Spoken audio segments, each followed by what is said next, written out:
Everybody loves Beverly Hills. Beverly Hills is a rather unique community. It's the greatest place in the world. Rich. Can't afford it. It's a put on, I think. Brilliant people flock here. There's the best here, the best of the world. But it has had so much publicity till it's beginning to overplay itself. Thank God it's challenging Beverly Hills. I think Beverly Hills is sort of the American dream personified. Welcome to Beverly Hills, completely surrounded by Los Angeles and halfway to Santa Monica Beach. Area 5.69 square miles. Address, California 90210, 90211, and 90212. Population, 33,000. Average spendable income, $36,132. Average temperature, 70.08 degrees with a little smog and a little ocean breeze. Like most small towns, life centers around the old Dome City Hall, which contains a mayor and a city council, a new chief of police, and some nice new police cars, a fire chief, and some nice old fire wagons. Right next door is the post office, with a postmaster, of course, and across the street, the library, with its fairly new librarian. Down the street a bit, the handsome courthouse, and just next door, a small, old-fashioned hotel. As in most villages, the newspaper is a weekly, and the radio station is up on the hill. And you're with us this Monday evening at KJOY, FM 99, KJOI, blooming with beautiful music.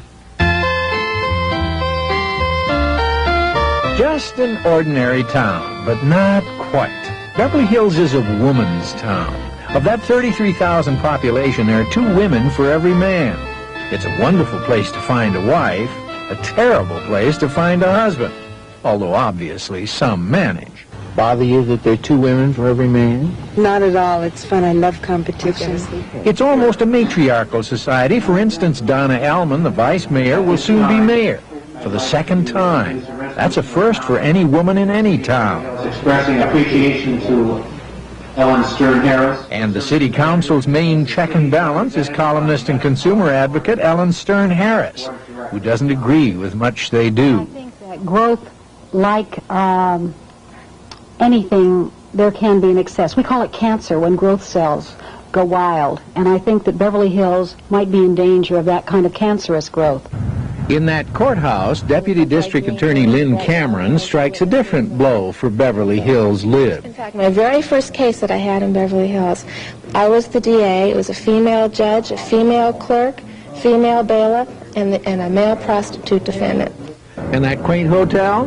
It's our only 5-star hostelry and the only one to be managed by a woman, Alexis Horrendous. I believe it's the service that we extend to our guests. But not everything is managed by women. The police chief is lead TRACY, and you can imagine the jokes he suffers about being the house dick. But his department has a unique history and a most unusual relationship with his town. It's a very enviable, mutual type love affair, if I can use that term. There's a lot of respect and admiration that works both ways, the policeman towards the community and the community towards the policeman. It's still the safest city in the country, I think. The crime that is existent everywhere in the city now makes me more fearful about taking walks here. The fire chief, Bill Daly, told me Beverly Hills is so lush and green that arson fire at the Sheik's house was 3/4 of their fire loss for the whole year. But the average age in Beverly Hills is 55. Good place to have a heart attack. The paramedics will be there in 3 minutes. As honorary mayor, Will Rogers did more than inspect the police. In 1930, he wrote a sharp but funny letter to Washington complaining about postal service. The result was the handsome, spacious post office that is still adequate today. But today's customers are also famous and demanding and have that same kind of clout. In Culver City, my customers might write a congressman. And here they pick up the phone and say, "Dear Ellen," or "Dear Henry," or "Jimmy," or even "Ron." and when that happens, my phone rings 5 minutes later, and we take care of things. We don't get our mail. The post office, which always has a line. I don't think there are words I could use to describe the Postal Service generally, excepting incompetence. Actually, Beverly Hills folks get twice as much mail as you and I. They're great targets for junk mail. They subscribe to everything. Then there are all those dividend checks. There's a lot of interest here, of course, in personal finance, as you would imagine, particularly stocks and bonds and investment opportunities. Do you carry scruples and values? Of course, and in multiple copies. Do people read them? Sure. They read everything here. That's one of the things that makes it so interesting. Librarian Michael Carr told me that all those sexy novels set in Beverly Hills are popular, but no one takes them seriously. The question is, how much is fact and how much is fiction? That only happens in books. These people sit down and they conjure up all these stories, you know. It's real and it's phony both at the same time. There's a lot of pretension. Some of it is, too. Beverly Hills lends itself to sensationalism. We've gotten a lot of unfortunate publicity, I think, and, you know, it makes good press. The stereotype is not factual at all. I just think it's the media that makes it look like something else. These women who write the books, they never did anything before in their lives. All of a sudden they come out with a big sex book and they make it. What do they know about Beverly? Now, it's odd he would mention Beverly. See the little sign on the depot? That was the town depot, and the town used to be called Beverly. It was only the part up north of Santa Monica that was called Beverly Hills because it was in the hills. And that was Gene Raymond, I guess, so you naturally saw that. In any case, that's our first episode of a little town with only 2 oil wells that just can't quite handle success. It's wonderful. Al. Thank you, Connie. Tomorrow some more, huh? Tomorrow we'll find out that not everybody is happy with success. Okay.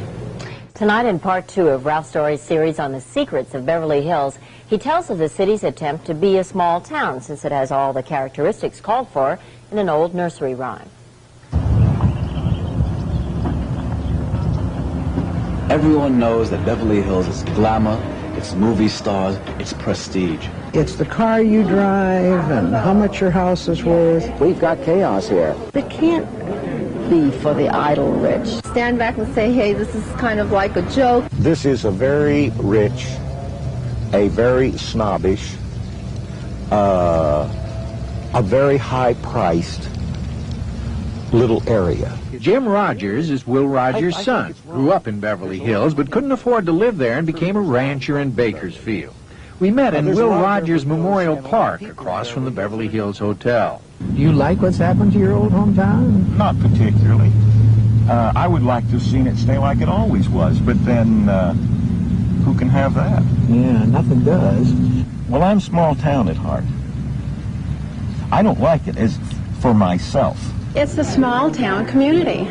It's a wonderful town. It's a nice little town. Beverly Hills is trying desperately to stay a small town, and in many ways it is. As the old nursery rhyme goes, it has a butcher, a baker, a candlestick maker, a doctor, a lawyer, and even an Indian chief. The townspeople gulp and gossip at the corner coffee shop, or kibitz and nosh at the local deli.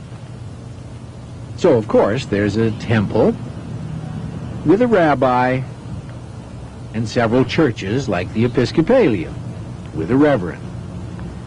There's even an old-fashioned grocery that makes deliveries and a newfangled supermarket that doesn't. Wonderful little flower shop. And finally, you might say, a mortuary, which is in the export business. You see, there's no hospital and no cemetery in Beverly Hills. You're not supposed to be born or die there. I guess you can be born and die rather comfortably in Beverly Hills. It's the living that's important. It is a place where people live and enjoy living. How do you preach to a congregation, then, that's already wealthy?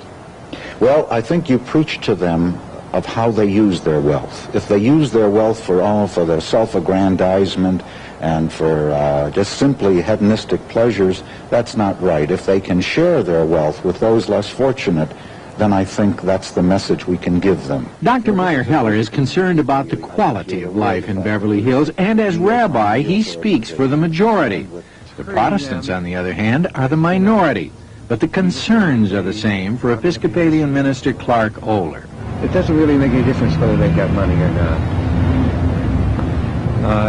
The ability to deal with tragedy in their own lives, with a sense of meaninglessness in their life, with fear, anxiety, grief, divorce, are just as painful for people with money as it is for people without money. Glenn Campbell's birthday party 2 weeks ago we did for Tanya Tucker. It was fun. I got to sit next to Jane Fonda. I'm a hayseed. Harry Finley and his partner Fred Gibbons run Flower Fashions. This is where Tony Orlando ordered 53 live oak trees with yellow ribbons delivered to each of the returned hostages. Actually, it's one of the largest flower shops in the world, thanks to Harry's Garden of Celebrities. Cary Grant called me a little while ago, and it just gets my adrenaline going. Katharine Hepburn called. You see, celebrities don't shop, they phone. Which explains the success of that old-fashioned grocery. 90% of their business is by phone, but usually it's the cook who calls. And our butcher, Art Bond, is not just chopping liver. Well, we are selling more caviar now than we used to sell. In fact, he sells more caviar than anybody anywhere. They eat well. And drink well. Perrier, Hawaiian water, pineapple champagne, aloha. Our baker has a lot of dough and makes a lot of bread, 24 hours a day, but not enough to stay in Beverly Hills.